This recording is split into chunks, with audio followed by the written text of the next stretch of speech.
जय गुरु ब्रह्मा गुरुर्विष्णु गुरुदेवो महेश्वरः गुरु साक्षात् परब्रह्मं तस्मै श्री गुरुवे नमः। ओम नमो ब्रह्मादिभ्यो ब्रह्म विद्या सांप्रदायकर्तृभ्यो वंश ऋषिभ्यो महाभ्यो नमो गुरुभ्यः।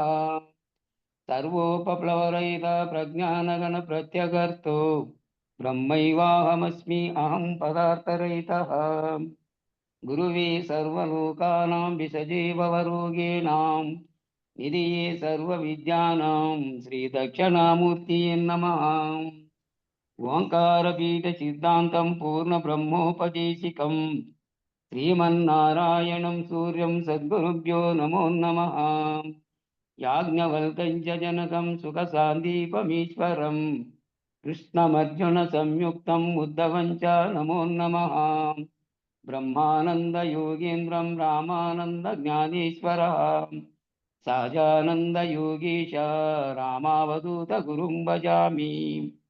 अंबिका शिवयोगीन्द्रं वेमनयोगी सद्गुरुं निरञ्जनवेङ्कयार्य तिरुवेङ्गला गुरुं भजे। श्रीधरस्वामी योगीन्द्रं शिवरामाख्यदीक्षितं कंबालूरि अप्पब्रह्मा सद्गुरुभ्यो नमो नमः।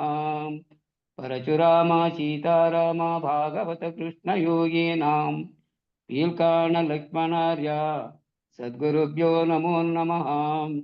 बृहद्वादिष्टसिद्धान्तं पूर्णबोधोपदेशिकां श्रीवेङ्कटेश्वरयोगीन्द्रं सद्गुरुभ्यो नमो नमः। आत्मानात्मातीतमनिशं केवलात्मोपदेशिकां श्रीवेमुलरामय्यार्ययोगीन्द्रं सद्गुरुभ्यो नमो नमः। चराचरमतीतं च अचलपूर्णोपदेशिकां श्रीपूर्णानन्दपुल्लयार्य सद्गुरुभ्यो नमो नमः। पूर्णबोधसुधानिधिं पूर्वपुण्यफलप्रदं वेदान्तानन्दसद्गुरुं वेङ्कटरमणार्य गुरुं भजे। पूर्णानन्दपुल्लयार्य पुत्ररत्नमहागुरुं विष्णानन्दविभं देवं कृष्णमूर्ति नमो नमः। परब्रह्मानन्दवर्षं परापरसमादर्शं ज्ञानाज्ञानतीतानन्द श्री अस्वत्कार्य नमोस्तुते। सर्वकालाकालप्रत्यक्षं सर्वोत्तमसुशास्त्रितं विरहितानन्दगुरुं वेङ्कटदासार्यं भजे। अस्मद्गुरुसमारम्भं कृष्णसान्दीपमाध्यमं श्रीमहाविष्णुपर्यन्तं वंदे गुरु परंपरम। जय सद्गुरु प्रभु महाराज को जय। जय गुरु। जय जय गुरुदेव। जय गुरुदेव। जय गुरम्मा जय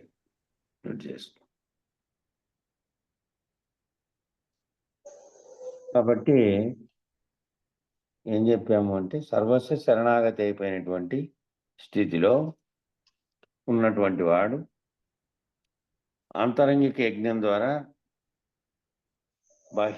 బాహ్య ప్రపంచాన్ని దానికి సంబంధించిన విషయాలను విరమించుకున్నటువంటి వాడై ఆత్మనిష్ఠుడుగా బ్రహ్మనిష్ఠుడుగా ఉంటే ఇంకా మధ్యలో తోచబడినటువంటి దాని ప్రకారం తాను కర్తగా ఉండి చేసేది లేదు కాబట్టి బుద్ధి గుహయందు ఆత్మానుభూతిని పొందుతూ నామరూపాత్మకమైన నేనును పోగొట్టుకున్నటువంటి వాడై ఆత్మనిష్ఠుడై ఆనంద స్థితుడై ఉంటాడు.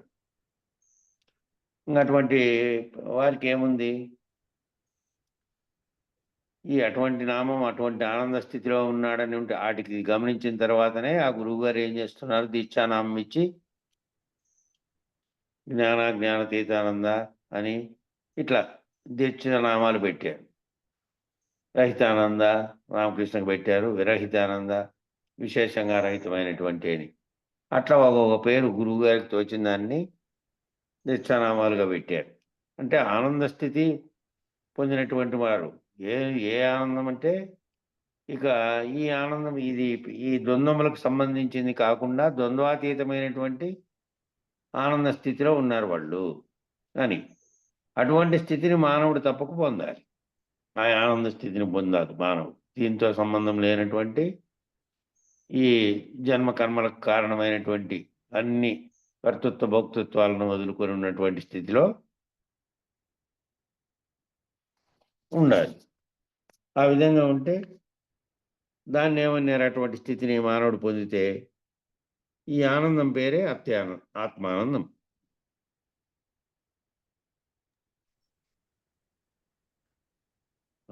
వెంకటదాసు పోస్ట్ పెట్టిన చూడు. ఈ ఆనందం పేరే ఆత్మానందం. ఆత్మానందమును అనుభవించడం. ఇంకా వీడికి ఇంకే పని ఉండదు, వేరే పనులు అనేటివి లేవు. ఇంకా పనులు బాహ్యంగానో అంతరంగానో విరమించి బ్రహ్మనిష్ఠుల్లో నిరంతరము దాని యజ్ఞంలో ఏ యజ్ఞం చేస్తున్నాడో ఆంతరిక యజ్ఞం చేస్తున్నాడు, తానే బ్రహ్మన్ అనేటువంటి బ్రహ్మనిష్ఠ స్థితిలో. కాబట్టి వీడి జన్మం మొత్తం మీద ఏమైనా పనులున్నాయా అంటే ఇక ఒక్క కర్తవ్యం మిగులుతుంది. పనులున్నాయా అంటే మిగతా పనులు వ్యావహారికంగా చేసేటువంటి ఉన్నప్పటికీ వాటితో తాదాత్మ్యం చెందకుండా తన భావంలో ఈ విధంగా ఉన్నాడనమాట. తాను భావంలో ఆత్మానంద స్థితిపరుడై బ్రహ్మనిష్టలో ఉన్నాడు. ఇంకా ఒకే ఒక కర్తవ్యం ఏమిటి మిగిలింది అంటే ఏమిటంటే సదా ఆత్మానందుడై ఉండుట, ఆత్మానందంతో ఉన్నటువంటి స్థితిలో ఉండుట. ఈ ఉండుటయు చేయుటయు లేదు. ఇంకా ఈ మామూలుగా ఉండేది చేసేది ఈ కర్తవ్యాలు లేవు. కర్మ యొక్క ప్రభావం లేదు. కర్మ యొక్క ప్రభావం అంటే కర్తృత్వంగా నువ్వు చేస్తేనే కర్మ యొక్క ప్రభావము. ఈ చేసే పనులన్నింటి సమిష్టి కర్మలో భాగంగా చేస్తున్నానని చెప్పి తాను భావించకుండా నేను చేస్తున్నాననేది, నేను కర్తను, నేను చేస్తున్నాననే భావాన్ని వదిలేసినటువంటి స్థితిలో చేస్తున్నాడు. కాబట్టి కర్మ యొక్క ప్రభావం లేదు. కాబట్టి చేయడము అనే ప్రసక్తే లేదు. ఏదైనా చేసినా కూడా అదంతా చేసేది నేను కాదు. చేయాల్సినటువంటి నాకు పెట్టినటువంటి విధి నిర్వహణలో భాగంగా చేస్తున్నటువంటి చేసే నేనుగా ఉన్నాడు, నేను కర్తగా లేడాడు. కాబట్టి చేయడం అనే ప్రసక్తే లేదు. కాబట్టి ఏమిటంటే ఆత్మానందం నందు ఉండుట అనేది ప్రారంభమైంది. ఆత్మనిష్ఠుడుగా ఉండి సమస్తములోనూ తాను భాగంగాను, సమస్తంలోనూ తాను సుపీలిగా అది బ్రహ్మ పర్యంతము ఉన్నటువంటి చైతన్య స్థితిలోనే తాను ఉన్నాడు. ఇక నుంచి వేరుగా ఉండేటువంటి నేను అనేటువంటి వేరుగా ఉన్నటువంటి నామరూపాత్మకమైనటువంటి నేను నుంచి విడిపోయినాడు.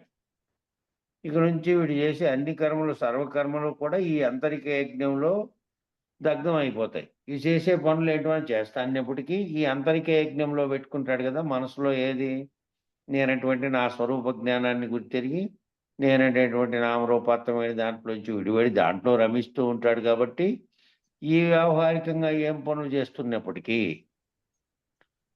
ఆ చేస్తున్నప్పుడు ఏది కర్తగా లేడు. ఇక్కడ సమిష్టి యొక్క కార్యంలో తాను నిర్వర్తించాల్సినవి నిర్వర్తిస్తున్నాడు అంతే. తాను ప్రత్యేకకర్తగా లేడు. సమిష్టికర్త యొక్క ప్రకాశం చేత ప్రతిబింబంగా ఉన్నటువంటి తాను పనిచేస్తున్నాడు.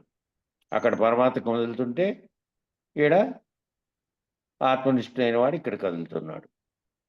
కాబట్టి ఈ యజ్ఞంలో, ఈ అంతరంగిక యజ్ఞంలో ఆ కర్మలు చేస్తున్నటువంటి తాను కర్తగా కాకుండా చేస్తున్నటువంటివన్నీ, కర్తృత్వం వహించకుండా నేను చేస్తున్నానని భావనతో లేకుండా చేస్తున్నటువంటి, అకర్తగా చేస్తున్నటువంటి అన్నీ ఈ అంతరిక యజ్ఞంలో దగ్ధం అయిపోతాయి. అవన్నీ దగ్ధం అయిపోతాయి అంతరిక యజ్ఞంలో. ఆ చేసే కర్మలు ఏమిటి వల్ల తాను కర్తగా చేయట్లేదు. కాబట్టి మామైకం శరణం ప్రజ అంటే పరమాత్మకు సర్వస్వ శరణాగతి అయిపోయాడు. గురువుకు శరణాగతి అయిపోయినా, అక్కడ పరమాత్మకు శరణాగతి అయిపోయినా, ప్రత్యేకంగా గురువు పరమాత్మ రూపంలో వచ్చి నీకు బోధించడానికి వచ్చాడు. కాబట్టి శరణం వ్రజ అని ఉంటుంది చూడు. ప్రజా కాదు, వ్రజనా వ్రజ ఉంటుంది. మామేకం శరణం వ్రజ, మాం ఏకం శరణం వ్రజ. పరమాత్మకు సర్వస్వ శరణాగతి అయిపోయాడు. ఇంక అన్యం లేదు, అన్యం అనేది లేదు. ఇంకా అంతటా తానే ఉన్నాడు. అన్యమును తెలుసుకోగోరు ఇచ్చలేదు. అంతటా తానే ఉన్నాడు. తనకంటే అన్యంగా ఏదైనా ఉంటే ఆ అన్యంగా ఉండేదాన్ని తెలుసుకునే కోసమే ఈ అన్యంగా ఉండేది తెలుసుకునే కోసమే కదా ఈ విచారణ అంతా చేసిన తర్వాత తనకంటే అన్యం లేదు అని పరమాత్మకు శరణాగతుడైపోయిన తర్వాత తానంతటా తానే ఉన్నాడు, అంతటా ఉన్న దాంట్లో తానున్నాడు అనే ఉన్నాను అని భావంతో ఉన్నాడు కాబట్టి అన్యమును తెలుసుకోగోరిచ్చలేదు ఇంకా. అన్యం లేదు కాబట్టి. అన్యం లేదు, అనేకత్వం లేదు. కాబట్టి సహస్రదా సర్వదా సర్వకాలమునందు ఇక 1000 సార్లైనా ఎప్పుడు కూడా నిరంతరము సర్వకాలమునందు ఉన్న ఏకతత్వమైనటువంటి ఆత్మతత్వం నందే రమించుతున్నాడు. ఉన్నటువంటి ఇంకా ఉండేటువంటి ఏకతత్వమైనటువంటి ఒకే ఓ తత్వమే, ఇంక వేరే తత్వాలు లేవు. ఇంకా ఆత్మతత్వం నందే నిరంతరం రమిస్తూ ఉన్నాడు ఇంకా. కాబట్టి దాంతోనే లయించుతున్నాడు. మ్యూట్ చేసుకోండి ఎవరైనా ఆన్లో ఉన్నవాళ్ళు.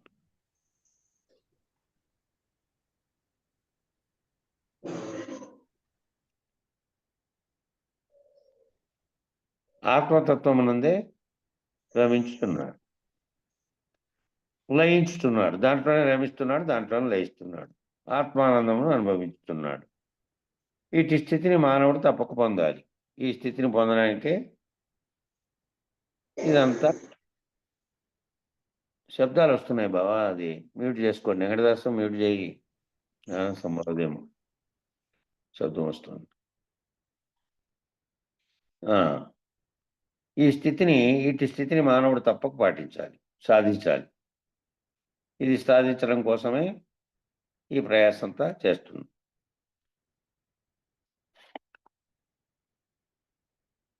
అసినో ఆసినో దూరం ప్రణతి వ్రజతి శయానో యాతి సర్వతః కస్తం మదం దేవం మదన్యో జ్ఞాతుమరతి అనేటువంటి శ్లోకం ఇచ్చారు. ఈ తాత్పర్యం ఏమిటంటే ఈ ఆత్మ ఒక్కచోటనే ఉన్నది. ఈ ఆత్మ అనేది ఒక్కచోటే ఉన్నది, అచలమై దూరముగా పోయి ఉన్నది. అచలమై చలించకుండా ఉండిపోయి ఉన్నది.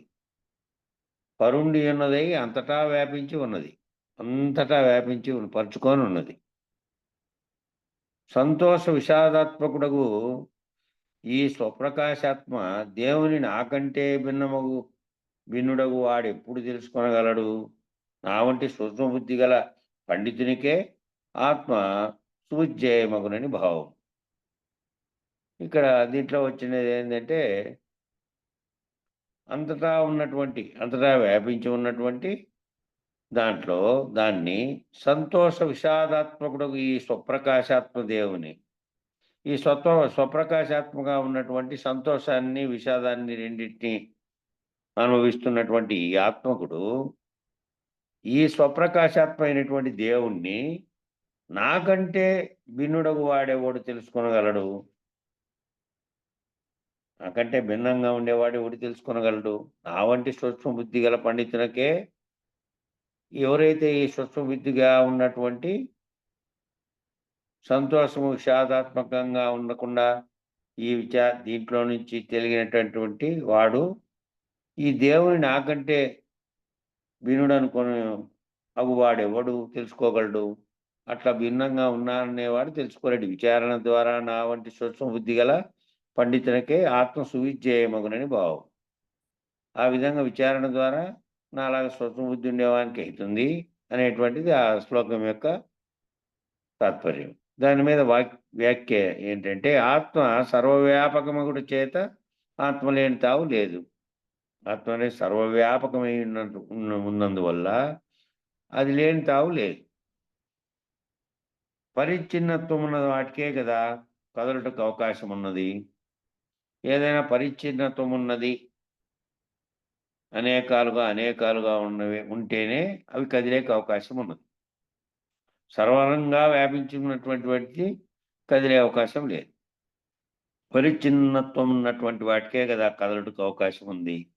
అపరిచ్ఛిన్నుడు అచలుడు అయిన ఆత్మ అపరిచ్ఛిన్నుడు అచలుడు అయితే ఇక ఆత్మ దూరం పోవునట్లగపడుచున్నాడు. అపరిచ్ఛిన్నుడు అచలుడు అయినటువంటి ఆత్మ దూరం పోవునట్లు అగుపడుచున్నాడు, దూరం పోతున్నట్లు అగుపడుచున్నాడు. ఆనందము మరియు ఆనందరహితము అయి ఉన్నటువంటి ఈ ఆత్మను, ఆనందము మరియు ఆనందరహితము అయినటువంటి ఉన్నటువంటి ఈ ఆత్మను నాకంటే వేరైన వాడెవడు తెలుసుకోగలడు? ఆనందంగాను ఆనందరహితంగాను ఉన్నటువంటి ఈ ఆత్మను నాకంటే వేరైన వాడెవడు తెలుసుకోగలడు?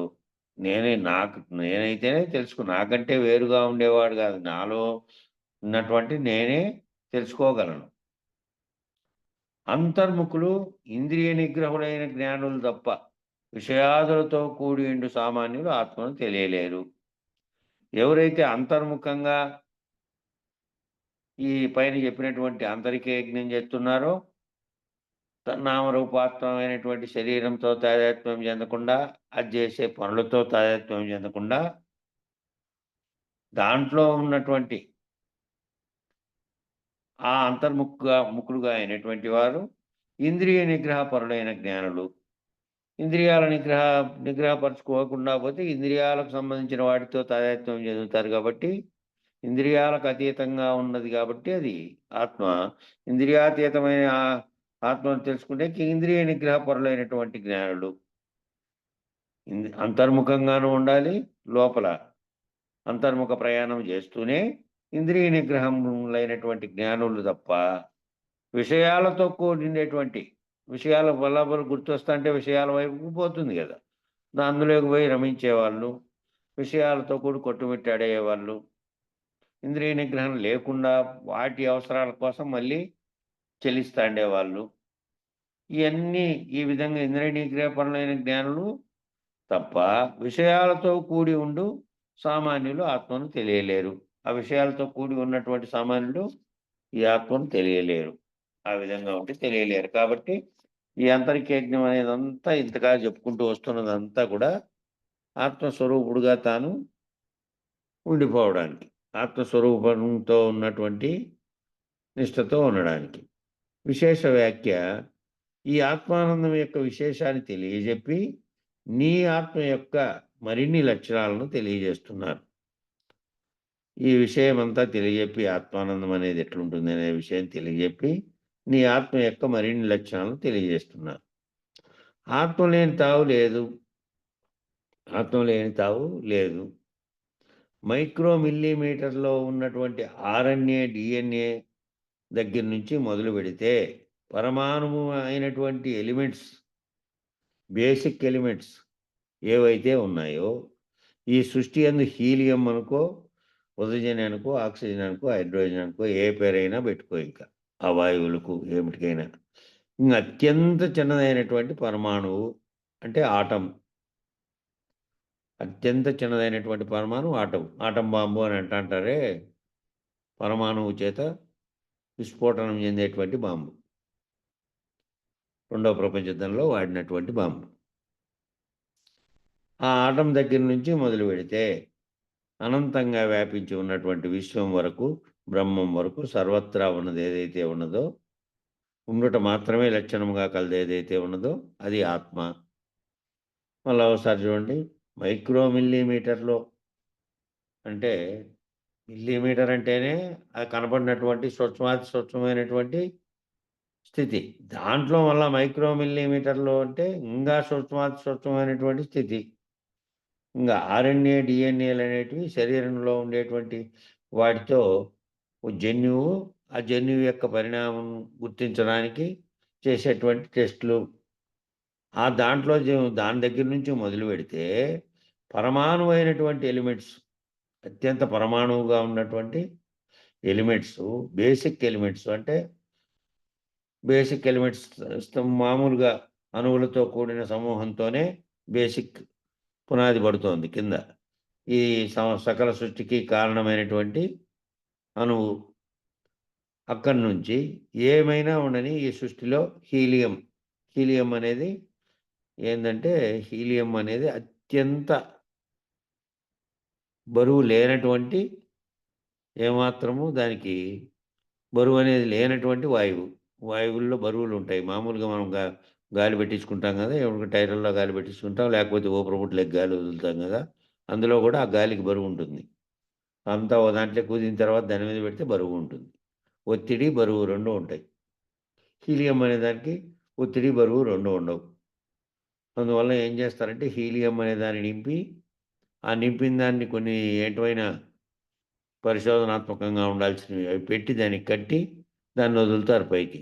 ఏ ఇంధనము లేకుండా, ఏ మోటారు ఏది లేకుండా ఈ హీలియం అనే వాయువు పైకి తీసుకెళ్ళగలుగుతుంది. ఆ పైకి పోయి పైనే నిలబడతాయి అవి. ఇక ఉదజని వాయువు ఆక్సిజన్ అనుకో, మనం పీల్చుకునేటువంటి ఆక్సిజను, హైడ్రోజను. హైడ్రోజన్ అనేది నీళ్ళల్లో ఉత్పత్తి అయ్యేటువంటి వాయువు. ఈ అనుకో, ఈ మీ పేరైనా ఏదైనా పెట్టుకో, అత్యంత చిన్నదైనటువంటి పరమాణువు. ఇక మన భారతదేశంలో రైల్వే శాఖ వాళ్ళు ఉదజని అంటే హైడ్రోజన్, నీటిలో నుంచి తీసినటువంటి వాయువుతో, ఆ నీటిలో నుంచి తీసినటువంటి వాయువుతో దాంట్లో ఉత్పన్నమయ్యే దాంట్లో మంటను సృష్టించగలిగి, దాంతో నుంచి నడిచేటటువంటి నీళ్లు పోసి, ఇంతకుముందు నీళ్లు పోసేమో అప్పుడేమో కాగబెట్టి బొగ్గులేసి అది కాగితే దాంట్లో నుంచి వచ్చిన ఆవిరి ఒక బుష్ను ముందరికి జరిపితే, ఇంకో బుష్ను వెనక్కి జరిపితే చక్రం తిరగడం ద్వారా రైలు నడిపించినారు అప్పుడు. ఏంది బొగ్గుల రైలు ప్రారంభంలో 200 ఏళ్ల క్రితం. ఇప్పుడు కొత్తగా రేపు సంవత్సరం నీళ్లతో నడిపించబోయే ప్రయోగం సక్సెస్ అయింది. అది మన భారతదేశంలోనే మొట్టమొదటిసారి రైల్వే శాఖల్లో ఒక 40 కిలోమీటర్ల దూరం మధ్య ఆ రైలును ప్రవేశపెట్టబోతున్నారు త్వరలోనే. 2 నెలల్లో, 3 నెలల్లో ఉందంతే టైమింగ్ దానికి.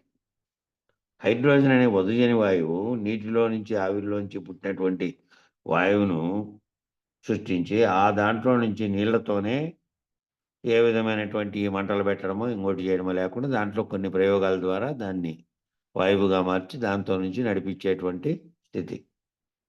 అట్లా ఇవన్నీ మెదడులో మెదులుతున్న మానవుని యొక్క చిత్తంలో నుంచి వచ్చినవే ఇవన్నీ. ఎక్కడి నుంచినో రాలే. ఇవన్నీ వస్తున్నాయి. ఈ ఈ రకమైనటువంటి వాయువులు ఏదైనా పెట్టుకో, ఇంగ అతి చిన్నమైనటువంటి, అత్యంత చిన్నదైనటువంటి పరమాణువు అనుకో. ఇక ఆటం అనేదేమో ఇంకా చిన్నదైనటువంటి పరమాణువు. ఆ ఆటం అనే దాన్ని వేరు చేసి దాన్ని పేల్చడానికి కూడా ఉపయోగపడుతున్నారు. దాంట్లో నుంచి కరెంట్ తీయడానికి ఉపయోగపడుతున్నారు. పేల్చి ధ్వంసం చేసి ఎటైనా నాశనం చేయడానికి కూడా యుద్ధాలు వచ్చినప్పుడు ఉపయోగిస్తున్నారు. దీనిలన్నిటినీ మొదలుపెడితే, ఈ అన్నిటి నుంచి మొదలుపెడితే ఆ అణువు కంటే అత్యంత చిన్నదైనటువంటి పరమాణువు దగ్గర నుంచి అనంతంగా వ్యాపించి ఉన్నటువంటి విశ్వం వరకు, అనంతంగా వ్యాపించినటువంటి మొత్తం విశ్వం వరకు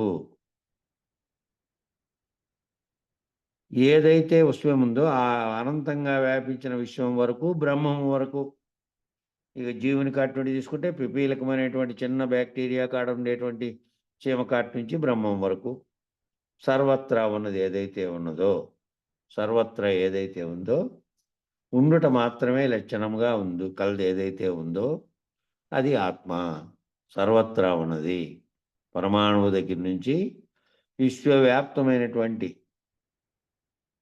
మొత్తం విశ్వవ్యాప్తమై ఉన్నటువంటి సమస్త విశ్వంలోను, మరియు పిపీలికాది బ్రహ్మ పర్యంతం వరకు, బ్రహ్మం వరకు సర్వత్రా ఉన్నది ఏదైతే ఉందో అది ఉండుట దాని లక్షణం. ఆ ఉండుట అనేటువంటి మాత్రమే లక్ష్యంగా ఏదైతే ఉందో అది ఆత్మ. స ఆత్మ, ఆత్మ పరిచ్ఛిన్న, అపరిచ్ఛిన్న అని 3 వాక్యాలు ఇచ్చారు. స ఆత్మ అంటే ఆత్మతో కూడుకొని, ఆత్మ అనేది అపరిచ్ఛిన్నంగా అంటే పరిచ్ఛిన్నం కాకుండా ఉంది, అపరిచ్ఛిన్న ఏకముగా ఉన్నది. ఒక్కటిగా పరిచ్ఛిన్నం కాకుండా ఏకంగా ఉన్నది. ఇదంతా అనేకముగా నీకు కనబడుతూ ఉన్నదే తప్ప, ఇదంతా అనేకంగా ఏ విధంగా అంటే నీకు తోస్తున్నది, అనేకంగా కనబడుతూ ఉన్నది. అనేకంగా కనబడుతున్నటువంటి వేరువేరుగా నామరూపాలు ఉన్నాయి కాబట్టి వేరువేరుగా కనబడుతున్నటువంటి విశ్వంలోని వస్తువులను, దాన్ని భౌతికంగా కనపడే వాటిని, వీటన్నిటిని నువ్వు చూస్తున్నావు కాబట్టి నీకు అన్నీ వేరువేరుగా కనబడుతున్నాయి. అట్లా కనబడుతూ ఉన్నదే తప్ప వాస్తవమునకు తాత్వికంగా గనక పరిశీలిస్తే వాస్తవమునకు ఏకంగానే ఉన్నది. వాస్తవమునకు ఒకే రకమైనటువంటి ఒక చైతన్యమే ఉన్నది సర్వత్రా. అంతటా అదే ఉంది. పరమాణువు కాటి నుంచి విశ్వమంతా వ్యాపించి, మరియు పీపీలిక కాటి నుంచి బ్రహ్మ వరకు కూడా అదే ఉంది. అంతా ఏకంగానే ఉంది. తాత్వికంగా చూస్తే ఇట్లా అనేకాలుగా పరిచ్ఛిన్నాలుగా వేరువేరుగా నీకు కనబడుతూ ఉన్నాయి. నిజానికి నీకు కనబడుతూ ఉన్నదే తప్ప వాస్తవానికి తాత్వికంగా ఉంటూ చూస్తే ఏకంగానే ఉంది. అంతా ఏకంగానే ఉంది. ఇంతమంది లేరు, ఇంత సృష్టి లేదు. తాత్విక భావంతో కనుక నువ్వు అర్థం చేసుకుంటే ఇంతమంది లేరు, ఇంత సృష్టి లేదు. ఇన్ని నక్షత్రాలు, ఇన్ని గెలాక్సీలు, ఇన్ని విశ్వ కుటుంబాలు, ఈ విశ్వ కుటుంబం ఇదంతా లేదు. ఇదంతా కలిపి ఒకే ఒక బిందువు. ఇదంతా కలిపి ఒకే ఒక బిందువు నుంచి మళ్ళా ఈ విశ్వరూపంగా ఉన్నటువంటి స్థితి వరకు అంతా ఒక్కటే. ఇదంతా కలిపి బిందువు నుంచి ఉంది. ఒకే ఆత్మ, సా ఆత్మ. మరి అంతటా వ్యాపించి ఉన్నటువంటి ఆత్మకు కదలడానికి అవకాశం ఉన్నదా, ఉందా అంటే లేదట. అంతటా ఉన్నది అన్నప్పుడు ఇక కదలడానికి ఎట్లా ఉంటుంది? అంతటా ఉన్నది ఒక్కటే అనేటువంటి స్థితిలో ఉంటే కదలడానికి ఏ విధంగా ఉంటుంది, ఎట్లా ఉంటుంది? వేరువేరుగా అపరిచ్ఛిన్నంగా ఉంటేనే, పరిచ్ఛిన్నంగా ఉంటేనేమో వేరువేరుగా ఉన్నాయి కాబట్టి వేరువేరుగా ఉన్నవి కదులుతున్నాయి అనొచ్చు. అపరిచ్ఛిన్నంగా ఉన్నటువంటి ఒక్కటిగా ఉన్నటువంటి ఏకాత్మ భావంగా ఉన్నటువంటి స్థితిలో గనక పరిశీలిస్తే ఇంకా కదలడానికి అవకాశం లేదు. ఆ స్థితిలో నువ్వు కూడా కదలడానికి అవకాశం లేనటువంటి నిశ్చల స్థితిలో ఉండిపోయినావు అనుకో. అట్లా అంతటా ఉన్నది కదలడానికి అవకాశం లేదు, అంతటా ఉన్నది కాబట్టి. అంతటా అంతటా ఉన్నదానిది అన్నప్పుడు ఇక కదలడానికి ఎట్లా ఉంటుంది? మీ ఇంటి యందు అంతటా గాలి ఉన్నదా లేదా? మీ ఇంట్లో అంతటా ఖాళీ ప్రదేశం అంతా వ్యాపించి ఏముంది? గాలి కనపడుతుంది అంటే కనపడదు మళ్ళా. ఖాళీ ప్రదేశంగా ఉండే ఆకాశ స్వరూపంగా ఉండే బయలుగా ఉన్నటువంటి గోడల మధ్యలో ఉండే బయలేమో ఉంది. ఇదంతా ఖాళీ ప్రదేశం అని గుర్తించగలుగుతున్నాం. మళ్ళా అంతటా దాంట్లోనే ఆ ఖాళీ ప్రదేశం అంతటా ఏం వ్యాపించి ఉంది? గాలి వ్యాపించి ఉంది. కానీ ఆల్రెడీ మీ ఇంటి అంతటా ఉన్నది లేదా అంటే ఉన్నది. మరి గాలి కదలడానికి అవకాశం ఉన్నదా? గాలి కదలడానికి అవకాశం ఉందంటే గాలి ఆల్రెడీ కదులుతూనే ఉందిగా అంటావు. గాలి అనేది ఆల్రెడీ కదులుతూనే ఉంది కదా అంటావు. కానీ ఆ గాలి ఆకాశం అనే ప్రదేశంలో కదులుతుంది. మరి ఆకాశం కదలడానికి ఉందా అంటే ఆకాశానికి కదిలే అవకాశం లేదు. మరి ఆ గాలి ఆకాశం అనే ప్రదేశంలో కదులుతోంది. మరి ఆకాశానికి కదలడానికి అవకాశం ఉంది అంటే అది కదిలే అవకాశం లేదు. అంతటా వ్యాపించి ఉన్నటువంటి ఖాళీగా ఉన్నటువంటి ఒక ప్రదేశం పేరే ఆకాశం.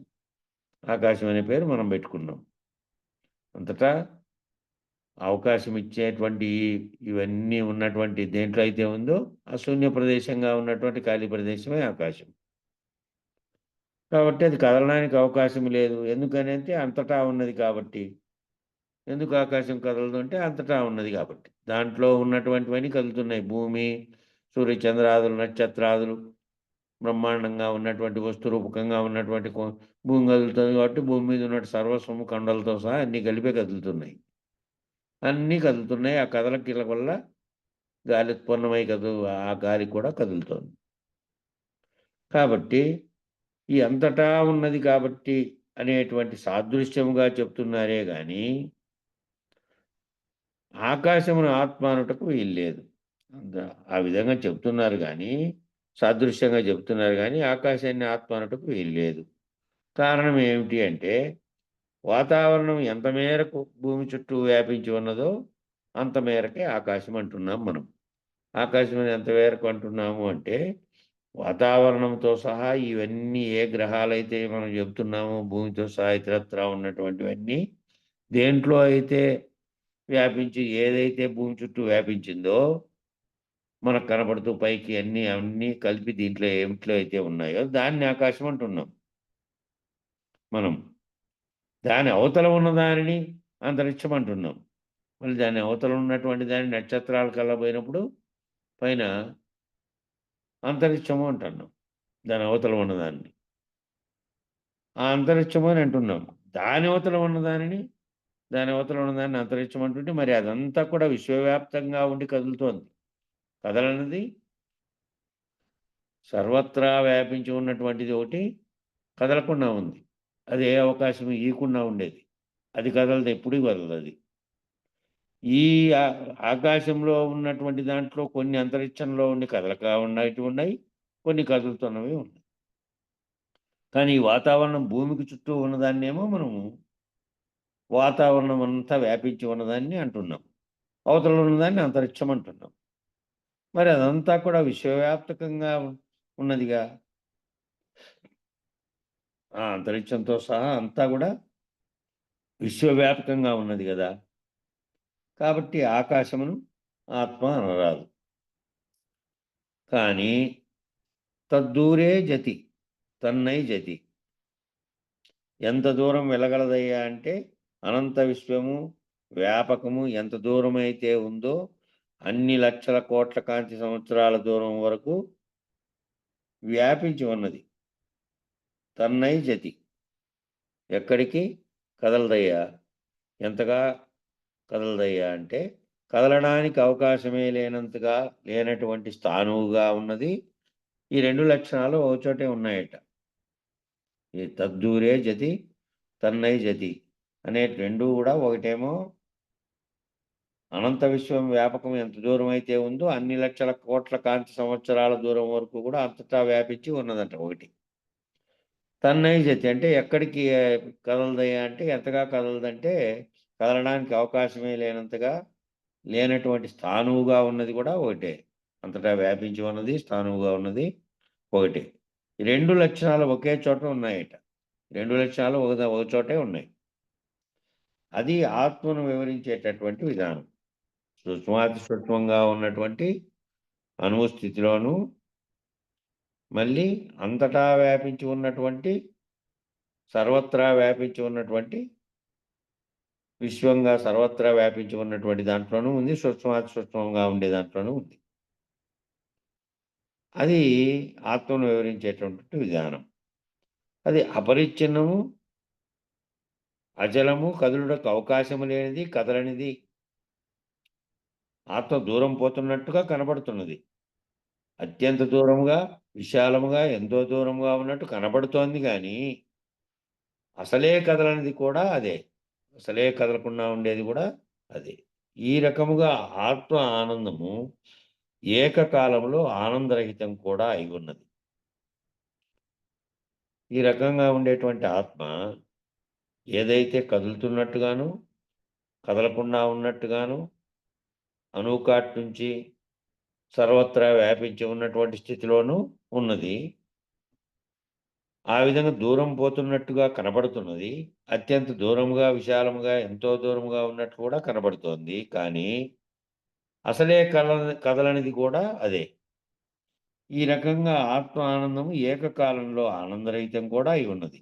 ఆత్మ ఈ రకంగా ఆనందంగాను ఆనందరహితంగాను కూడా అయి ఉన్నది. ఇది చాలా ముఖ్యమైనటువంటిది. ఆనంద అభావము, ఆనందం అనేటువంటిది అభావము, ఆనంద భావము రెండు ఉన్నాయి. ఆనంద భావము ఆనంద అభావము రెండు కూడా అయి ఉన్నది. ఆనంద భావంతో ఉన్నప్పుడేమో ఆత్మగా ఉన్నటువంటి ఆత్మానందమును పొందుతూ మళ్ళీ దీనితో తాదాత్మ్యం చెందకుండా ఉన్నటువంటి ఆత్మస్వరూపంగా బ్రహ్మనిష్టలో ఉన్నది. ఆనంద అభావం కూడా కలిగితే ఆ ఆనందం బ్రహ్మానందం కూడా లేదు. ఇంకా ఆనంద అభావం కలిగితే భావం లేనటువంటి స్థితి, అభావ స్థితి లేకపోతే ఆనంద అభావం స్థితిలో కూడా అది గుర్తెరిగితే ఆ స్థితిలో కూడా ఉంది. ఆనంద అభావం కూడా అయి ఉంది. ఏకకాలంలో భావ అభావ వివర్జితమై ఉన్నది. ఒకటే కాలంలోనే భావంతోనూ అభావంతోనూ ఆ రెండింటి విడిచి కూడా భావాభావములు రెండు విడిచి కూడా వివర్జితమై కూడా ఉన్నది. ఈ రకమైనటువంటి స్థితి అందుకే ఈ మాట చెప్తారు, ఒక నిమిషములో గాని, ఒక నిమిషములో అర్ధకాలము గాని, ఒక నిమిషంలో ఉన్నటువంటి కాలంలో అర్ధకాలంలో గాని ఆ స్థితిని పొందినవుడు అని పొందుపరిచి చెప్తారు అద్వైతంలో. ఏకకాలంలోనే భావంతో ఉంది, ఆ భావాభావం భావాభావం అనేది అభావంతోనూ ఉంది, ఆ రెండు లేకుండా ఉన్నటువంటి స్థితిలో కూడా ఉంది. ఆ భావాభావ అర్ధ వివర్జితం. అర్ధ నిమిషమైనా గాని ఆ స్థితిని పొందు అని ఆట పొందినట్టు అని. అది ఈ విషయము నచికేతునికి కూడా ఇంత వివరంగా చెప్పినాడేమో యమధర్మరాజు. అంత వివరంగా అందించినాడు మనకైతే ఈ ఆత్మ విచారణలో. నచికేతునికి కూడా ఇంత విచారణగా విశేష వాక్యంలో ఇంత దగ్గరగా అందించినాడు బాగా. విశేష వాక్యం వీళ్ళు రాసినారు, మన వీళ్ళు విద్యాసాగర్ వాళ్ళు ఇంతగా లోతుగా పోయి రాశారు. మామూలు కఠోపనిషత్తు బుక్ అనుకున్నాం అనుకో, శ్లోకాలతో కూడుకొని ఉండేది. చిన్న శతకం ఉంటుంది, అంత శతకం అంతలోనే అయిపోతుంది. అది కొన్ని శ్లోకాలు కాబట్టి ఉపనిషత్తుల్లో అదే ఒకటి. ఆ ఉపనిషత్తు ఇష్ట తీసుకున్నప్పుడు వీళ్ళు ఏం చేశారంటే, ఇక ఆత్మభావాన్ని అద్వైతంతోనూ దీంతో రెండిటితోనూ పరిశీలన చేస్తూ వివరించుకుంటూ వచ్చినారు. ఎందుకంటే మళ్ళా కఠోపనిషత్తు సారాంశం అంతా కూడా ఆత్మభావంతో కూడుకొని ఉంది అటు వరకును. మళ్ళా దానికి అతీతంగా ఉండేదాని వైపును కూడా వివరించుకుంటూ వచ్చారు వాళ్ళు. అది కూడా తెలుసు కాబట్టి వాళ్ళు మామూలు చిన్మయ మిషన్ అన్నది చాలా పెద్దగా ఉంది బుక్ కఠోపనిషత్తు. వాళ్ళు చిన్మయ మిషన్ వాళ్ళు అంటే ఆర్య సమాజం వాళ్ళు. అవును, చిన్మయ మిషన్ చాలా ఆర్య సమాజం బాగుంది. ఆ విధంగా ఈ రకమైనటువంటి ఏకకాలంలో భావ అభావ వివర్జితమై ఉన్నది. భావంగాను అభావంగాను రెండూ లేకుండాను వివర్జితమై ఉంది. ఈ రకమైనటువంటి స్థితి భేదములతో ఈ రకంగా ఉండే స్థితి భేదాలతో ఆత్మ లక్షణాలను వివరించడం జరుగుతున్నది. ఈ ఆత్మకు ఉండేటువంటి స్థితి భేదాలు కలిగేటువంటి వాటిని ఈ లక్షణాలతో వివరించడం జరుగుతూ ఉంది. ఏమండి, ఇట్లా మాటగా చెప్తే తెలిసిపోతుందే అని ఒకరు ప్రశ్నించారు. ఏమండి, ఇట్లా మాటగా చెప్తే సరి తెలిసిపోతుందే అంటే తెలియదు. నీవు ఈ స్థితులన్నీ నీలో అనుభూతిపూర్వకంగా నిర్ణయింపజేసుకోవాలి. ఊరికే ఇట్లా మాట చెప్పేస్తే చదివినట్టుగా ఇప్పుడు చెబుతుంటే దాని విషయం అందరూ వింటున్నారు. మరి మీరు ఊరికే ఇట్లా మాటగా చెప్తే సరిపోతుందే అని అంటే, మనం మాటగా చెప్తే సరి తెలియదు. నీవు ఈ స్థితులన్నీ నీలో అనుభూతిపూర్వకంగా నిర్ణయింపజేసుకోవాలి. ఏ భావాన్ని అయితే మనం చదువుతూ ఏ దాన్ని వివరిస్తూ పోతున్నామో దాన్ని నీ అంతరంగంలోకి దాన్నే అంతరికయజ్ఞం అని చెప్పుకుంటూ వస్తున్నారు. దాంట్లోకి నువ్వు నీలోకి తొంగి చూసుకొని నీ ఆత్మభావంతో నీలోకి తొంగి చూసుకునేటప్పుడు ఏంది, బాహ్యాంతర విషయాలకి ఏవైతే పోతున్నాయో ఆ బాహ్యంగా ఉన్నటువంటి ఇంద్రియాల యొక్క చర్యలు, ఇంద్రియాల కార్యక్రమాలను ఉపసంహరింపబడి లోపల జరుగుతున్నటువంటి విషయాలోకం మీద ఆలోచనలు పోతున్నాయి, విషయాల మీద అవి కూడా ఉపసంహరించబడి ఆ రెండు పుట్టుక స్థానంగా ఉన్నటువంటి ఆ వాటిని వెనక్కి ఆలోచించుకుంటూ పోయి ఆ హృదయాకాశం లేక మమ్మని చెప్పారే అక్కడికి మమ్మని ఆడ స్థిరపడ్డవై అక్కడి నుంచి వీటన్నిటినీ తిరుగుతున్నటువంటి జ్ఞానస్థితిలో నువ్వు ఉండి మళ్ళీ దీనితో అంటకుండా సంగమించకుండా ఉండేటువంటి స్థితిలో అటు నుంచి నువ్వు భావన చెందాలి. ఈ విషయాలన్నీ చెప్తాండేటువంటి వివరిస్తాండేటువంటి వినుకుంటా కూడా నువ్వు మళ్ళీ భావన చెందాలి. మళ్ళా పుస్తకాన్ని చదివేటప్పుడు మళ్ళా గురువాక్యాన్ని గుర్తు చేసుకునేప్పుడు మళ్ళీ భావన చెందాలి. ఆ విధంగా ఎవరికి వాళ్ళు ఆ విధంగా చెందనప్పుడు ఊరికే ఇట్ట మాటగా చెప్పినటువంటి దాన్ని వాక్యంగా చెబుతున్నటువంటి దాన్ని వింటూ పోతే తెలియబడుతుంది తెలుస్తుంది అంటే తెలిసిపోతుంది అంటే తెలియదు అంటున్నాడు. నీవు ఈ స్థితులన్నీ నీలో అనుభూతిపూర్వకంగా నిర్ణయింపజేసుకోవాలి. నీ లోపలికి నువ్వు ఈ స్థితులన్నింటినీ నువ్వు అనుభవంలోకి తీసుకొని నిర్ణయింపజేసుకోవాలి. ఆనంద భావము అంటే ఏమిటో తెలియాలి. ఆనంద భావము అంటే ఏమిటో తెలియాలి. ముందు ఆనంద అభావము అంటే ఏమిటో తెలియాలి. ఆనంద అభావం, ఆనందం అనే భావం అంటే ఫస్ట్ ఏందని తెలియాలి. ఆనందం అభావం అయితే అదేమిటి అనేది కూడా తెలియాలి. భావ అభావ వర్జితం అంటే ఏమిటో కూడా తెలియాలి. భావము అభావము రెండు వర్జితం, రెండు వదిలేయబడినటువంటి స్థితి, ఆ రెండు లేని స్థితి ఏమిటో అంటే కూడా తెలియాలి. ఈ రకంగా నువ్వు ఆత్మ నాకంటే వేరైన వాడెవడు తెలుసుకొనగలడు? ఈడే 3 స్టెప్పులు ఈడే ఉన్నాయి. ఉమ్. 3 స్టెప్పులు. ఆనంద భావము తెలియాల. ఆనంద భావం అంటే ఆ ఆనందం యొక్క భావము అభావంగాను తెలియాల. ఆడ ఆనందం పోయి అభావ స్థితిని, ఆ ధ్యాన స్థితిలో ఆనంద భావంతో ఉన్నాను అంటే ఈ ఆ జగత్తుకు భావాన్ని సంబంధించి జగత్తు వ్యాపారాలన్నీ విడవబడి దాంతో లేకుండా ఉన్నటువంటి, దాంతో తాదాత్మ్యం చెందకుండా ఉన్నటువంటి బ్రహ్మనిష్ట స్థితిలో నేను ఈ వీటన్నిటిని భావన చెందడం లేదు కాబట్టి, ఈ భావనతోనే ఈ సర్వద్వందములకు ఆస్కారం ఉంది కాబట్టి, భావరహితుడిగా ఉన్నప్పుడు ఆనంద భావనలో ఉన్నా నేను ఆత్మనిష్ఠునే బ్రహ్మనిష్ఠునే అన్నాను అనుకో, అది ఆనంద భావనలో ఉండవు. దాన్ని కూడా వదిలేసినటువంటి దాని లేని స్థితి ఉన్నావు అంటే, ఆ భావం చెందే స్థితి కూడా లేనటువంటిది, ఓ భావం చెందకుండా ఉండేటువంటి స్థితి ఒకటి ఉంది. ఆ భావం చెందకుండా ఉండేది మళ్ళీ ఎప్పుడైనా కూడా మళ్ళా భావం చెందే అవకాశం కూడా ఉంటుంది. భావం చెందకుండా ఉండే స్థితిలో నుంచి, గాఢ నిద్ర స్థితిలో ఏమీ లేనటువంటి స్థితిలో నువ్వు ఉన్నప్పటికీ, మళ్ళీ మెలకు వచ్చిన తర్వాత అన్నిటినీ స్పందించి దాన్నంతటిని గుర్తు చేసుకునే స్థితిలోకి మళ్ళీ వస్తున్నావు. అట్లా అభావ స్థితిలో ఉండేది కూడా మళ్ళీ భావం చెందే విషయం ఉంది. కాబట్టి భావ అభావం రెండూ లేనటువంటి స్థితి దాంట్లోకి పోయిన తర్వాత నువ్వు భావించేది లేదు, నువ్వు ఉండేది లేదు, నువ్వు చేసేది లేదు, ఏది మొత్తం సర్వవివర్జితం, అదే మూడో అన్నీ స్థితి. పోయినటువంటి మూడవ స్థితి.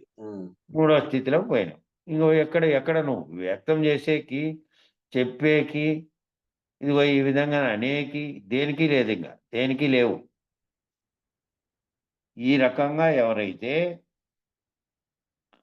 ఈ ఆత్మ నాకంటే వేరైన వాడెవడు తెలుసుకోగలడు, నాకంటే వేరైన వాడు తెలుసుకోలేడు, నేనే తెలుసుకోగలను, నాకంటే వేరుగా కాకుండా నేనుగా ఉన్నటువంటివి ఏదైతే ఉందో అదే తెలుసుకుంటాను, అదే తెలుసుకుంటుంది, నాకంటే వేరుగా ఉండేది తెలుసుకోదు. ఆత్మ నాకంటే వేరైన వాడెవడు తెలుసుకుంటాడు, అంతటా అదే ఉన్నది. నీ లోపల కూడా అదే ఉన్నది, నీ బయట కూడా అదే ఉన్నది, అదే కదా. నీ లోపల బయట సర్వత్రా ఉన్నది అదే. ఆ సర్వత్రా ఉన్నది నీకంటే వేరైన వాడు కాదు, నీలోనే నువ్వే ఉండి సర్వత్రా వ్యాపించినటువంటి భావనతో ఉన్న నువ్వే దాన్ని అంతటినీ తెలుసుకోగలవు. దానికి వేరుగా లేవు. అంతటా ఉన్నది అదే, నీలోనూ ఉన్నది అదే, నీ బయట ఉన్నది అదే.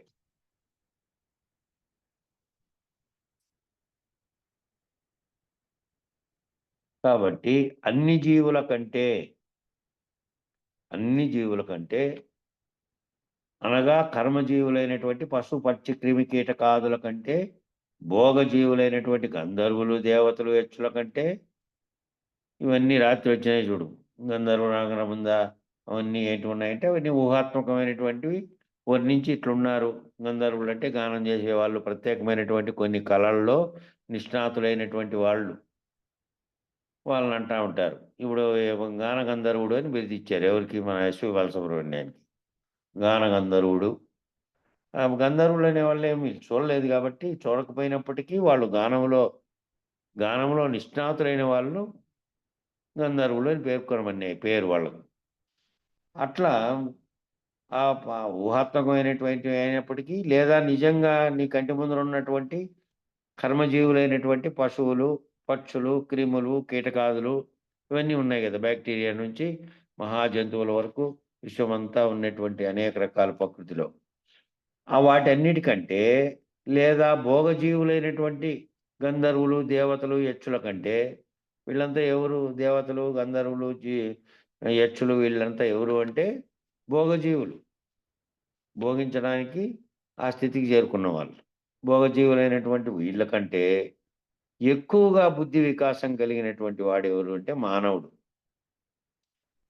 ఈ పశుపక్షాది క్రిమి కీటకాదుల కంటే ఈ భోగజీవులైనటువంటి పాడుతూ ఆనందం చెందడం, నాట్యం చూస్తూ ఆనందం చెందడం, లేదా ఇతరత్రా ఉన్నటువంటి వాటితో భోగంతో ఆనందించుకుంటూ ఉన్నటువంటి భోగజీవులైనటువంటి గంధర్వుల కంటే, దేవతల కంటే, యక్షుల కంటే, వీళ్ళందరికంటే కూడా ఎక్కువగా బుద్ధి వికాసం కలిగినటువంటి వాడెవరు అంటే మానవుడు. ఆ మానవుడు తప్ప ఈ ఆత్మను మరొకరు గ్రహించలేరు. ఇంతటి బుద్ధి విశేషంతో, బుద్ధి వికాసంతో దేన్నైనా సరే తర్కించి మళ్ళీ దానిని ఆలోచనాపరమైనటువంటి దాంతో మొత్తం జ్వలింపజేసి దాంట్లో నుంచి కొత్త విషయాన్ని తెలుసుకోగలిగినటువంటి విశిష్టమైనటువంటి జ్ఞానం మనిషికి ఉంది కాబట్టే జంతు స్థితిలో తాను కూడా ఒకప్పుడు జంతువుల్లాగా జీవించి ఉన్నప్పటికీ ఒక్కొక్క అంశాన్ని ఎందుకని ప్రశ్నించుకొని దాంట్లో నుంచి పరిష్కారం చేసుకుంటూ తపస్సుల మూలంగా చేసుకుంటూ ఈ విధంగా వచ్చాడు. మిగతా దేశాల్లో, మన భారతదేశంలో ఈ విధంగా జరిగింది కానీ వేల సంవత్సరాల నుంచి. మిగతా వాళ్ళంతా జరిగే పరిణామాలు ఏంటేంటి జరిగినాయో దాన్ని బట్టి వస్తువును కనిపెట్టుకుంటూ వస్తువును ఊహించుకుంటూ పోయినారు. కానీ వస్తువు కనిపెట్టబడక ముందే ఊహించినటువంటి వాళ్ళు ఎవరయ్యా అంటే మన భారతీయులు. ప్రపంచవ్యాప్తంగా అనేక జాతులు, అనేకమైనటువంటి రంగు రూపులతో కలిగిన వాళ్ళు ఉన్నప్పటికీ, మానవ వికాసం అంతటా జరిగినప్పటికీ వాళ్ళ ప్రాంతాలను బట్టి రంగు రూపులు ఏర్పడినాయి అనుకో. అట్లా ఏర్పడినప్పటికీ భారతదేశంలో ఉండేటువంటి మునులు లాంటి వాళ్ళు ఎప్పుడో వేల సంవత్సరాల క్రితం అంత ఆలోచన, అంత తపస్సు అంత ఏంటికి చేశారంటే ఈ ఊహాత్మకంగా ఉన్నటువంటి విషయాలనైనా బయటికి వెలిబుచ్చితే దాన్ని బట్టి అన్నీ తెలియబడుతూ వచ్చినాయి ఓటుకోటి. ఆ స్టేజ్లో నుంచి, జంతు స్టేజ్లో నుంచి ఈరోజు నీటిని కాగబెట్టి మళ్ళా వేడి చేయాల్సిన అవసరం లేదు. దీంట్లో కలుస్తున్నటువంటి మూలకాలను చేసి ఆ మూలకాల యొక్క దీంతోనే మంటను ఉత్పత్తి చేసి నడిపించవచ్చు అనే దాన్ని కూడా చేసేసారు. మొట్టమొదటిది మన దేశంలోనే మొదలు కాబోతుంది 2-3 నెలల్లోనే.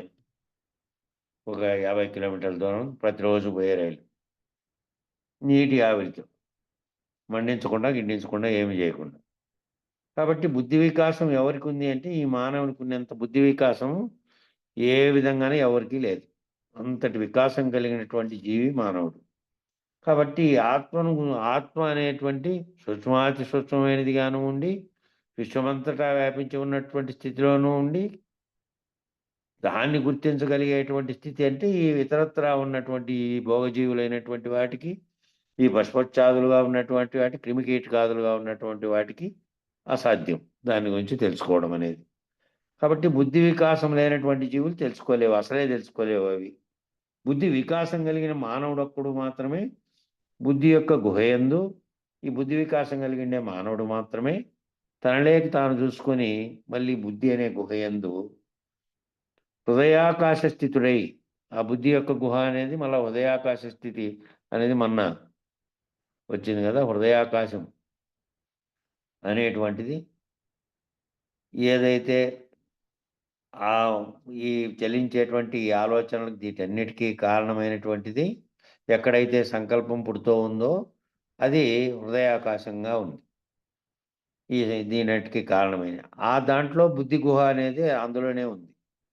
అందులో హృదయాకాశ స్థితుడై, ఆనంద స్థితుడై, మళ్ళా ఫలాపేక్ష రహితుడై ఆ హృదయాకాశ స్థితి తెలుసుకొని తాను బ్రహ్మనిష్ఠుడై ఉండి తాను గుర్తెరుగుతున్నటువంటి సర్వత్రా ఉన్నటువంటి ఒకే ఒక చైతన్య స్వరూపంలో ఉన్నటువంటిదే తనలో కదులుతున్నటువంటి సంకల్పాలను కలగజేస్తున్నది అనే స్థితిలో ఉన్నటువంటిది ఆనంద స్థితిని కూడా అయి ఫలాపేక్ష రహితుడై మళ్ళా ఫలాపేక్ష రహితమైనటువంటి స్థితిలోకి వెళ్ళి ఏ ఆనంద స్థితిలో ఉన్నాడు అంటే జగత్ వ్యాపారాలకు సంబంధించినటువంటి దాంతో నుంచి నిష్కామ కర్మ సహితుడై ఈ నిష్కామ కర్మగా ఉన్నటువంటి స్థితిలో ఈడ ఉన్నప్పటికీ వ్యవహారిక జీవితంలో అన్నీ చేస్తున్నప్పటికీ తన మనసులో ఏ విధంగా ఉన్నాడంటే ఫలాపేక్ష రహితుడై నిష్కామ కర్మ సహితుడై ఉన్నాడు, ఆనంద స్థితుడై ఉన్నాడు. అంటే ఈ ఆనందొక్క సర్వద్వందములకు అవకాశం లేనటువంటి బ్రహ్మనిష్ఠుడుగా ఉన్నటువంటి ఆనంద స్థితుల్లో ఉన్నాడు. మళ్ళీ కిందకు వచ్చేటువంటి కింద కలిగేటువంటి దేహము లేదా ఇతరత్రా కలిగే ఆనందాలన్నీ కూడాను ఈ ద్వంద్వములతో కూడినటువంటిది. ఇవి కానటువంటి ఆనంద స్థితిలో ఉన్నాడు బ్రహ్మనిష్ఠుడై. ఆంతరిక యజ్ఞాన్ని చేసేవాడై ఉన్నాడు ఆ స్థితిలో. ఈ ఆనంద భావమును ఆత్మానంద స్థితిని తెలుసుకోగలుగుతున్నాడు. ఈ ఆనందం అనే భావాన్ని, ఆత్మానందం అనేటువంటి స్థితిని తెలుసుకోగలిగేటువంటి స్థితిలో ఉన్నాడు. కాబట్టి దీన్ని ఏమన్నారంటే అంతర్ముఖుడు అన్నారు. ఆ విధంగా ఆ స్థితిలో ఉండేవాడిని ఏమన్నారంటే అంతర్ముఖుడు అన్నారు. అంతర్ముఖుడు అంటే బాహ్యంగా అనేది బాహ్యంగా వ్యవహరిస్తున్నది అనేది ఒకటి జరుగుతోంది. అంతర్ముఖంగా అనేది ఏదైనా పని నువ్వు చేస్తున్నప్పటికీ వెనక్కి తిరిగి చూసుకుంటూ దీర్ఘాలోచనలో లోపల చేస్తున్నావో ఆ యజ్ఞంలో ఈ చేస్తున్నటువంటి బాహ్యంగా చేస్తున్నటువంటి వాడు లేడు. అక్కడ అంతర్ముఖంగా ఉండేవాడు తన యొక్క స్వరూప జ్ఞానంతో తనకి ఎక్కడ సంకల్పాలు పుడుతున్నాయో హృదయాకాశం అనే చోట ఏవైతే వీటన్నిటికీ ప్రకాశం కలుగజేసేటువంటి స్థితిలో ఉందో అక్కడ సర్వవ్యాప్తమైనటువంటి బ్రహ్మనిష్ట స్థితిలో ఉన్నాడు. ఆ స్థితిలో అంతర్ముఖుడై ఉన్నాడు. ఇంకా అక్కడ సదా అంతర్ముఖుడు అంటే ఎప్పుడూ అంతర్ముఖుడు. వ్యవహారంలో ఉన్నప్పటికీ ఏం చేస్తున్నప్పటికీ ఏమి నిత్యము నీవు నీవు మనకు కన్నార్థంలో వచ్చిందిలే, నీవు వచ్చే వరకు నిద్ర వచ్చే వరకు, వచ్చే వరకు శరీరం పోయే వరకు, ఈ నిద్ర వచ్చే వరకు అంటే జాగ్రత్తలో ఉన్నప్పుడు, నిద్ర వచ్చిన తర్వాత నిద్రలో లేదనుకో సంకల్పించేది, నిద్ర వచ్చే వరకు జాగ్రత్త అవస్థలో ఉండి అన్నీ సంకల్పిస్తున్నావు కాబట్టి ఆ స్థితిలో ఉన్నప్పుడు నువ్వు దేన్ని మరవకు అంటే దీంతో నిమగ్నం అయిపోయి దాన్ని మరవకు. దీంతో నిమగ్నం అయిపోతే ఇది నిమగ్నం ముంచేస్తుంది, దీంట్లోకి బిక్కొస్తుంది కాబట్టి ఏ దాన్ని మరవకు, దాన్ని మరవకు. నువ్వు లేనిది నువ్వు కేవలం కలలో జరిగినటువంటివి మేలుకుంటే లేకుండా ఎట్లయినాయో మెలకువలో జరుగుతున్నటువంటి జాగ్రత్తలు ఇవన్నీ ఇంకో రకమైన మెలకువ ఏమిటి గురు మెలకువలో తెలుసుకొని ఆ తెలుసుకున్న దాన్ని సదా ఎప్పటికీ నిద్ర వచ్చే వరకు నీవు వచ్చే వరకు సదా ఉండమన్నాడు. అట్లనే ఈ అంతర్ముఖుడు కూడా ఇక్కడ చెబుతున్నటువంటి అంతర్ముఖుడు కూడా ఆత్మనిష్ఠుడుగా ఉండే అంతర్ముఖుడు సదా అంతర్ముఖుడు. ఎప్పుడూ అంతర్ముఖంగానే బయట పనులు వ్యవహారికంలో చేస్తున్నటువంటి దాంట్లోకి కర్తగా చేయడు, తన బాధ్యతగా అవి చేస్తూ ఉన్నాడు అంతే. సమిష్టికర్త యొక్క చలనాల వల్ల జరుగుతున్నటువంటి ప్రకాశంలోనే తాను చెల్లిస్తూ పనులు చేస్తూ ఉన్నాడు. మళ్ళీ నేను చేస్తున్నాననేటువంటి అహంకారంతో లేదా ఫలితాన్ని ఆశించి చేసినాడు అంటే నిష్కామకరణ కాదు కాబట్టి దాన్ని ఆ విధంగా చేయకుండా అంతర్ముఖుడుగా ఉంటూ సదా అంతర్ముఖుడు, సదా ఏం పనిలో ఉన్నా సదా అంతర్ముఖుడు, నిరంతరము అంతర్ముఖుడే. నిరంతరము లోపల ఏదైతే అంతర్ముఖంగా ఉండి లోపల అంతరిక్ష యజ్ఞం చేస్తూ ఉన్నటువంటి హృదయాకాశంలో బుద్ధి గుహలో ఉన్నటువంటి స్థితిలో నేనని ఉన్నాను. ఆ నేననేది నేనొక్కనే కాదు, సర్వత్రా ఉన్నటువంటి, సర్వత్రా నా యందు, నా చుట్టూ, నాలో, నా బయట ఈ విశ్వమంతా వ్యాపించి ఉన్నటువంటి ఒకే ఒక చైతన్య స్వయంగా ఉన్నటువంటి ఆత్మనిష్టంగా ఆ దానిగా ఉన్నటువంటిది నేనేను అనేటువంటి ఆత్మనిష్టలో ఉండేవాడు. ఈ కింద మిగతా దానిలతో దానికి ఏ విధంగా దాంట్లో ఏ విధంగా ఉన్నాడంటే దాంతో తాదాత్మ్యం చెందకుండా దాంతో చేసే పని దానికి నామరూపాత్మకమైన దాన్ని చేస్తూ ఉన్నప్పటికీ పనులు దాంతో తాదాత్మ్యం చెందకుండా ఉన్నాడు, అంతర్ముఖంగా ఉండేవాడు. కాబట్టి ఆ అంతర్ముఖుడుగా ఉండేవాడు ఆ విధంగా ఏమన్నాడు, సదా అంతర్ముఖుడు, సదా తన లోపలికి తాను తిరిగి ఉన్నవాడు. తన లోపలికి ఎప్పుడు కూడా తన లోపలికి తానే తిరిగి ఉన్నాడు. బాహ్యాల జోలికి పోకుండా తన లోపలికి తాను తిరిగి తన లోపల తాను ఆ సదా యజ్ఞం ఆ విధి చేస్తున్నాడు, అంతరిక యజ్ఞం. అందుకని తాబేలు తన అవయవాలను ముడుచుకున్నప్పుడు ఎట్లా అయితే డిప మాత్రమే కనపడి తాబేలు కనపడదో అట్లాంటి వాడు అన్నమాట అంతర్ముఖుడు అంటే. అంటే తన అవసరార్థమై తాను ఆహారం తినడం కోసం తలకాయ బయటికి పెడుతుంది, ముందుకు జరగాలంటే కాళ్ళు బయటికి పెట్టి అప్పుడు ముందుకు కదులుతుంది తప్ప కదలకుండా ఉన్నప్పుడు, ఆహారం తీసుకోకుండా ఉన్నప్పుడు, అన్నీ విరమించుకొని ఉన్నప్పుడు ఏ విధంగా అవయవాలను కూడా బాహ్యంగా లేకుండా ముడుచుకొని ఉంటుందో చూసే కదా తాబేలని కూడా తెలియబడకుండా ఏ విధంగా అయితే ఉంటుందో ఆ విధంగా ఉన్నటువంటి వాడు. ఆ విధంగా అంటే బాహ్యంగా ఉండేటువంటి ఈ అవయవాలతోనూ దాంతో చేస్తున్నటువంటి పనులతో తాదాత్మ్యం చెందకుండా శరీరంలో ఏదైతే గుర్తెరగబడుతోందో దాని యొక్క స్థితిలోకి విరమించబడి దాంతో తాను రమిస్తూ సర్వత్రా ఉన్న చైతన్యంలో లీనమైనటువంటి వాడు, అంతరికంగా లీనమైనటువంటి వాడు, బాహ్యంగా ఉన్నది దాంతో లీనం కాకుండా అట్లాంటి వాడన్నమాట అంతర్ముఖుడు అంటే అని చెప్పారు. ఎప్పుడైతే నిష్కామ కర్మకు అవకాశం లేదో అప్పుడు తన లోపలికి తాను ముడుచుకుంటాడన్నమాట. ఏ విధంగా అయితే కర్మకు అవకాశం లేదో, నిష్కామ కర్మ చేయడానికి కూడా నిష్కామ కర్మగా చేస్తున్నటువంటి దానికి అవకాశం లేదు. అప్పుడు తన లోపలికి తాను ముడుచుకుంటాడనమాట. తన యందు తాను రమిస్తూ ఉంటాడు. ఈ కర్మలు చేసే దాంతో కూడా నేను నిష్కామ కర్మతో చేస్తున్నా అనేటువంటి ఫలితాలతో కూడా తాను రమించడు అనమాట. దాంతో కూడా రమించకుండా తన యందు తాను రమిస్తున్నటువంటి స్థితిలో ఉంటాడు. తన యందే తాను స్థిరమై ఉంటాడనమాట. తన యందే తన యొక్క స్వస్వరూప స్థితిలోనే తాను అసలైన నేనటువంటి తాను, నేనని చెబుతున్నటువంటి నామరూపాత్మక నేను కాకుండా నిజ నేనుగా ఉన్నటువంటి చైతన్యంగా ఉన్నటువంటి తన యందే ఉన్నటువంటి తాను స్థిరమై ఉంటాడు. దాంట్లోనే స్థిరమై ఉంటాడు. అలా లోపలికి ముడుచుకోవడం చేతనైనటువంటి వాడు అన్నమాట. తాబేలు కదా అన్నిటినీ ముడుచుకుందే, అట్లా అన్నిటినీ ముడుచుకోగలిగిన వాడు అంటే కేవలం బాహ్యంగా ఉన్నటువంటి అవయవాలను ముడుచుకోవడమే కాకుండా మళ్ళీ ఏ విధమైనటువంటి దాంట్లో ఉన్నాడు అంటే మనసులో లోపల అది చేస్తుంది కదా పనులు, అది కూడా ఊహిస్తుంది కాబట్టి ఊహించి ఏదైతే సంకల్పం చేస్తుందో అది మళ్ళీ ఖాళీగా కానీ లేకపోతే అది కూడా మళ్ళీ రమించినట్టు. అది ఏమిట్లో రమిస్తుందంటే మళ్ళీ విషయాల్లో రమించినట్టు అవుతుంది. కాబట్టి దాంట్లో కూడా విడిపడినటువంటి వాడు, ఆ విషయాలతో కూడా రమించకుండా ఉండేటువంటి వాడు, ఆ విషయాలకు కారణమైనటువంటి మనసు, బుద్ధి, చిత్తం, అహంకారం అనే దానికి ఏదైతే ప్రకాశం అందజేస్తోందో దానికి కూడా ప్రకాశం అందజేయగలిగినటువంటి స్థితిలో ఏదైతే ఉందో ఆ తన నిజస్థితిలో ఉన్నటువంటి తనలో తాను అక్కడ ఉన్నాడు, అక్కడ రమిస్తూ ఉన్నాడు.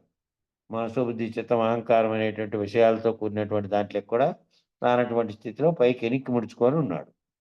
మనసు 24 తత్వాల్లో ఉండే 20 బాహ్యేంద్రియాలు, 4 అంతరేంద్రియాలతో సహా అన్నీ ముడుచుకొని ఉన్నవాడే అనుకోండి.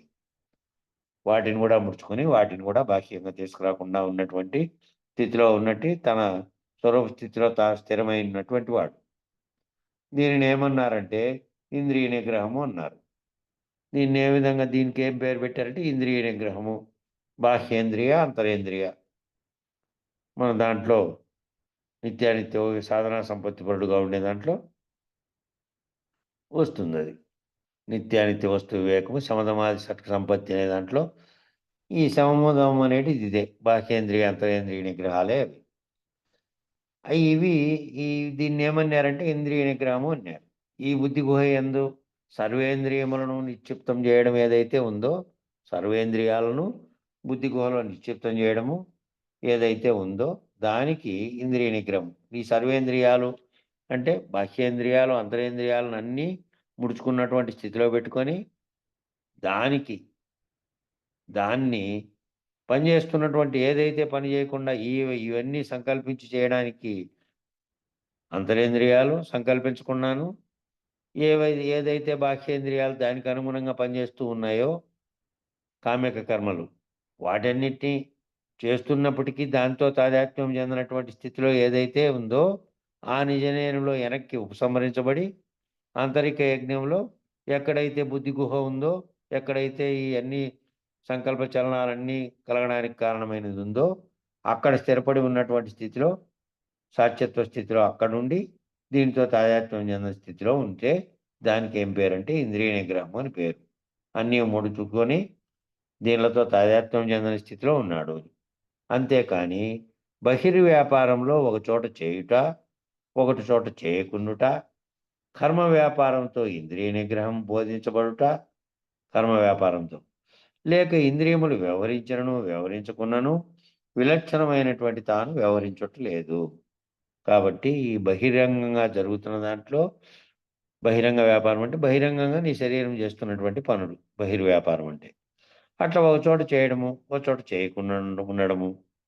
అట్లే కర్మ వ్యాపారంతో కర్మకు సంబంధించినటువంటి చేసేటువంటి పని యొక్క కర్మ వ్యాపారంలో ఇంద్రియ నిగ్రహం, ఇంద్రియాలను నిగ్రహించుకొని బోధించబడుట.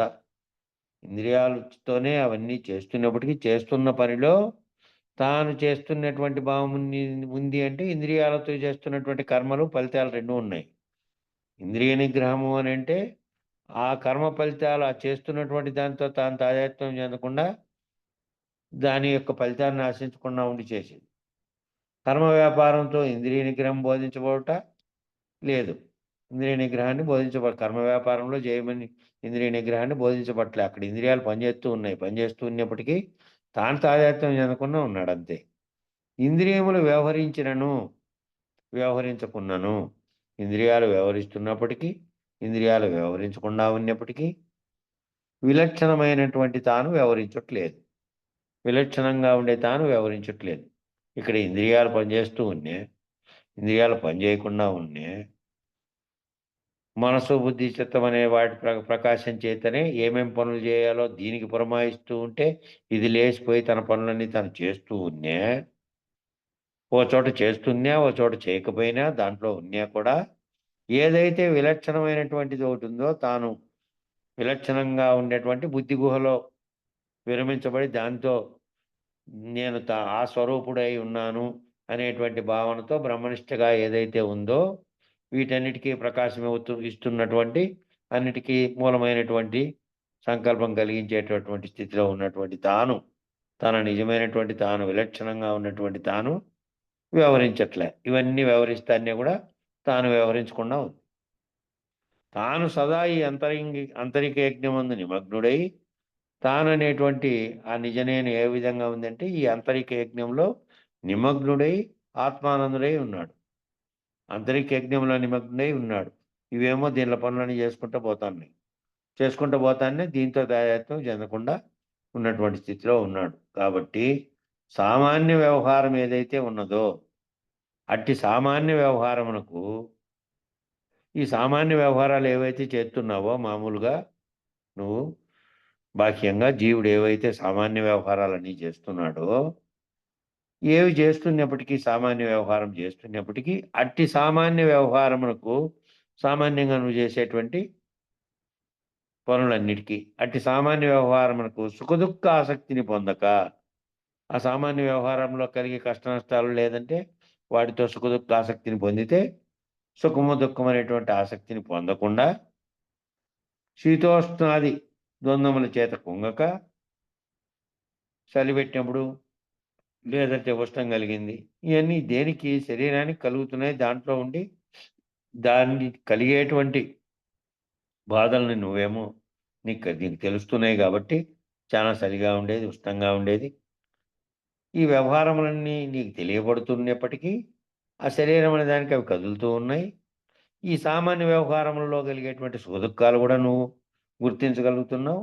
కానీ వాటితో తాదాత్మ్యం చెంది వాటితో దుఃఖించకుండా, వాటితో శరీరాది విషయాలతో వచ్చే దానిలతో స్పందించకుండా, శరీరాది విషయాలతో నువ్వు తాదాత్మ్యం చెందకుండా నీ భావనలో, ఎక్కడ భావనలో అంటే సంకల్పాలకు మూలమైనటువంటి ఆత్మస్థితిలో ఉన్నటువంటి వీటన్నిటికీ సాక్షిగా ఉన్నటువంటి స్థితిలో ఉన్నటువంటి దాంట్లో శరీరాది జరామృత్యు వార్ధక్య రూపమైనటువంటి వాటి చేత కుంగక, శరీరానికి సంబంధించినటువంటి జన్మము, మృత్యువు, వార్ధక్యము, ముసలితనము, శరీర వివిధ దశలు, బాల్య యౌవన కౌమార స్థితిలో పోయి మళ్ళా అటు నుంచి వార్ధక్య స్థితిలో మళ్ళీ శరీరము ఈ ఒక్కొక్కటి కృంగిపోతూ అంటే అవయవపరంగా కృంగిపోతూ ఆఖరికి అదంతకదే మృత్యువు చెందుతుంది.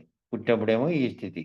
అట్లా జరా మృత్యు, జన్మము, మృత్యువు, మళ్ళా వార్ధక్య రూపమైనటువంటి వాటి చేత కూడా పొంగక బాగా బలీయంగా ఉన్నా, నేను అందంగా ఉన్నా, యవనంగా ఉన్నానని దాంతో పొంగదు. మళ్ళీ ఈ విధంగా అయిపోయినాను, వార్ధక్యం వచ్చి ఈ విధంగా మంచంలో ఒకప్పుడు నేను ఇట్లా చేసినవాడిని, ఇప్పుడు ఈ కదలి గ్లాస్తో నీళ్ళు కూడా తాగలేని స్థితిలో పడిపోయినానే అని కూడా మళ్ళీ కుంగక, యవ్వనాది విశేషముల చేత లాభింపక, ఈ యవ్వనం చేత దాని యొక్క విశేషాల చేత లాభింపక, లేదా శరీరేంద్రియ వ్యాపార సహితమైనటువంటి చర్యల యందు నిమగ్నం కాక, శరీర వ్యాపారానికి సంబంధించినటువంటివన్నీ ఏ చర్యలు జరుగుతున్నాయో దాంతో నిమగ్నం కాకుండా, దాంతో సంగత్వం పొందకుండా ఉండేటువంటి వారు ఎవరైతే ఉన్నారో, అట్లుండేవారు ఎవరైతే ఉన్నారో, ఆ విధమైన నిరంతరం ఆ విధమైనటువంటి స్థితిలో ఎవరైతే ఉన్నాడో వాడు జ్ఞాని అని పిలువబడుతున్నాడు. జ్ఞాని.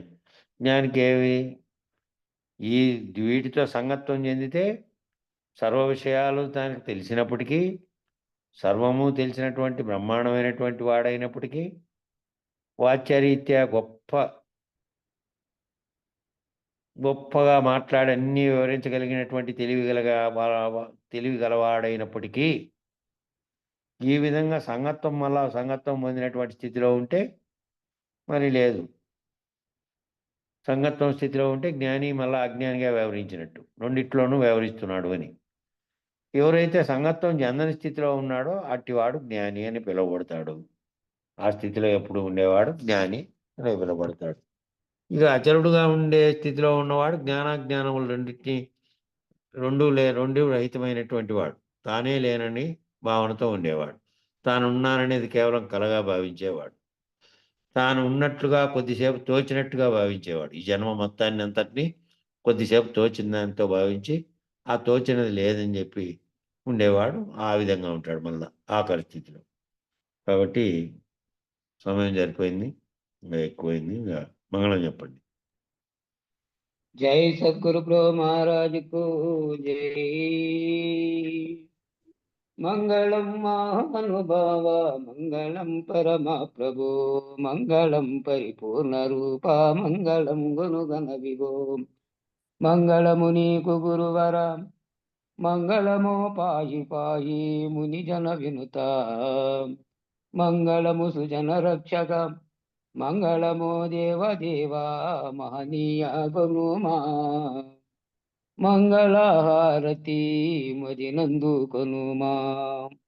మంగళమిస్తిమి మహదాంకారం బోను, బంగారమను హృదయ పళ్ళెరామున నుంచి.